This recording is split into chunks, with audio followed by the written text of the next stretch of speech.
সমাজের পুজো পাঠ যেটা বর্তমান আজকে চলছে সময়, সেটা আমাদের বাংলার মাঝেই হোক। কারণ বাংলার মাঝে যে পুরোহিতগুলোকে দেখব, তারা হয়তো বসস্থানে যখন কোনো জায়গায় সেবার মাঝে যাবে, যে বইগুলো একটু নিয়ে আবড়ে নিই, কারণ তাদের বসস্থানে গিয়ে সেবা হয়তো করে। কিন্তু বর্তমান সময়ে আমাদের বাংলার ব্রাহ্মণ সমাজ সেক্ষেত্রে আজকে তারা হয়তো করণীয় একটা সেবার মাঝে যায়, কিন্তু যে সেবাটা একটা সময় হয়তো আমাদের বাংলার মাঝে গড়িয়ে গেছে, আজকে পুজো পাঠ নিয়ে আমরা উন্মাদ হয়ে পড়ি, আর ব্রাহ্মণ কিছুটা সময়ের জন্য হয়তো তার বসস্থানে যায়। কারণ অন্যের আহার যেখানেই যায় না কেন, কিছু গেলে কিছু অন্যের আহার আসবে। আজকে দেখবেন সমাজে যে পুরোহিতগুলো, তারা হয়তো যখন সেবা আসে, সে দুর্গা পুজোই হোক, কারণ দুর্গা পুজোয় বহু দান পড়ে, সেগুলো তাদের হয়তো প্রাপ্তি যোগ, তারা সেটা গ্রহণ করেন, আর সমাজের মানুষ সেগুলো দেয় বটে।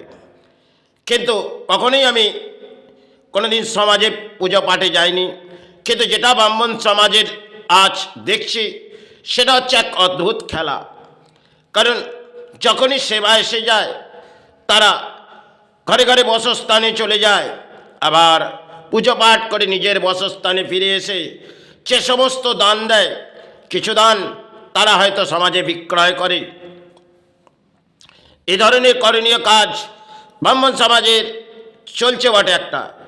কেন, যদি কেউ মারা যায়, সেক্ষেত্রে কিছু দান লিখে দেওয়া হবে, আর সে দান সঞ্চয় মূল্যের বিক্রয় হবে। এটা ব্রাহ্মণ সমাজে চলছে।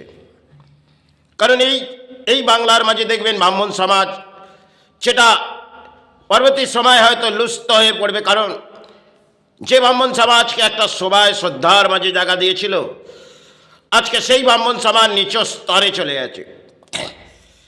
যখনই কোনো কারণে কোনো সেবা আসবে, ব্রাহ্মণ সেবার মাঝে চলে যাবে।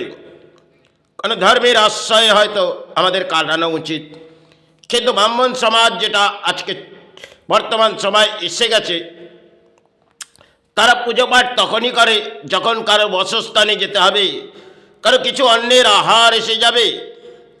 এটাই আমাদের জীবনযাত্রা।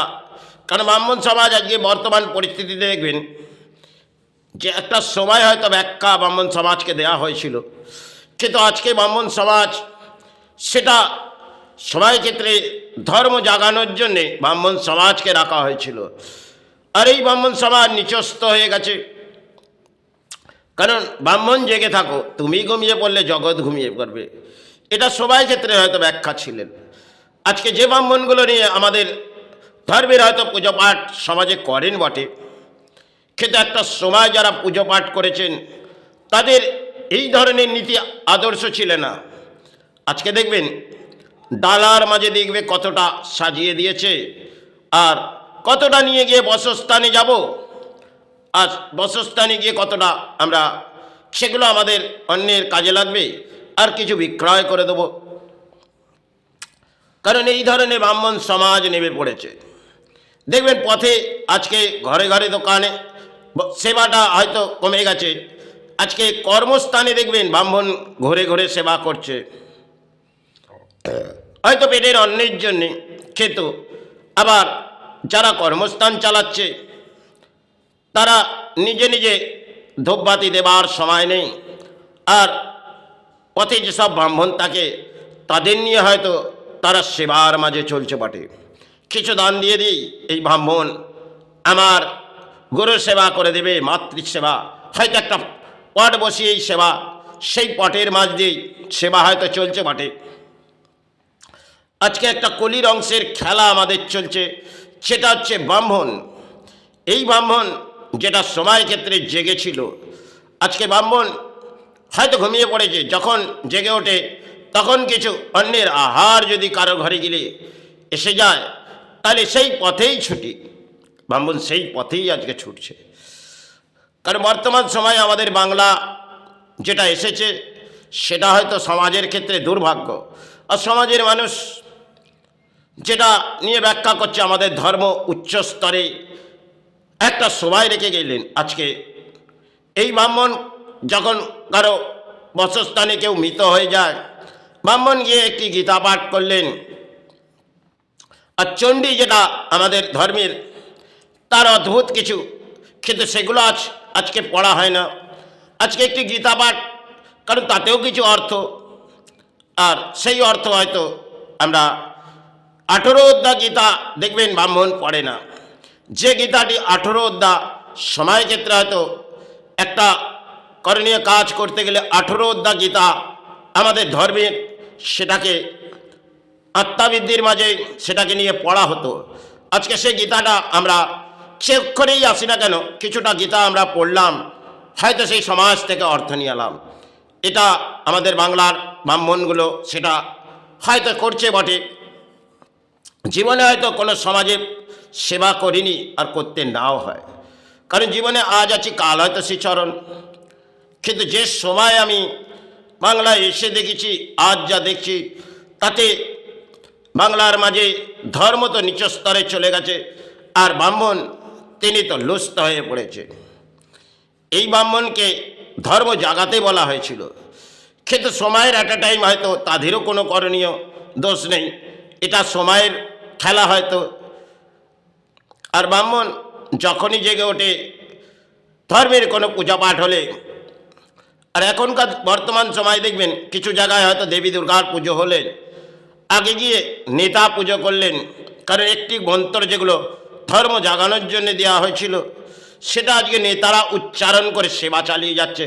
দেবী দুর্গার দেখবেন বহু জায়গায় নেতারা যায়, তারা আগে ফিতে কাটবে আর ধর্মের পুজোটা যেন তারাই করে বেরিয়ে আসবে।